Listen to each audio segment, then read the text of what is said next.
Hello అండి, నమస్తే. ఈరోజు మనం day 7 weight loss recipe almond oats స్మూతీని ఈజీగా ఎలా చేయాలో తెలుసుకుందాం.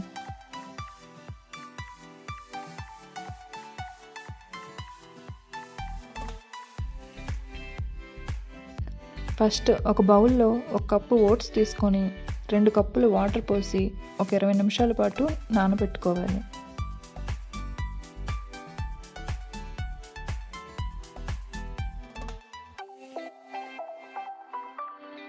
ఒక చిన్న నిమ్మకాయ అంత బెల్లం తురిమి పక్కన పెట్టుకోండి.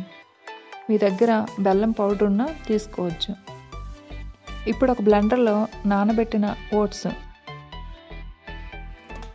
అలాగే 8 నుంచి 10 నానబెట్టిన బాదం పలుకులు, తురిమిన బెల్లం, 1 స్పూన్ ఎండు కొబ్బరి తురిమి తీసుకోవాలి. ఇప్పుడు కొంచెం వాటర్ యాడ్ చేస్తూ స్మూత్గా బ్లెండ్ చేసుకోండి. బెల్లంలో పొటాషియం ఉండటం వలన బాడీలో వాటర్ శాతాన్ని తగ్గించి వెయిట్ లాస్ అవ్వడంలో ఉపయోగపడుతుంది. ఓట్స్ వెయిట్ లాస్తో పాటు గుండె ఆరోగ్యానికి చాలా మంచిది. ఆల్మండ్స్ తీసుకోవడం వలన బాడీకి కావలసిన ఫైబర్, హెల్దీ ఫ్యాట్స్, ప్రోటీన్ అందుతుంది. అంతే అండి, చూసారు కదా, చాలా సింపుల్గా ఆల్మండ్ ఓట్స్ స్మూతీ రెడీ అయిపోయింది. తప్పకుండా ట్రై చేయండి. మా వీడియో కనుక మీకు నచ్చినట్టయితే లైక్తో పాటు సబ్స్క్రైబ్ కూడా చేసుకోండి.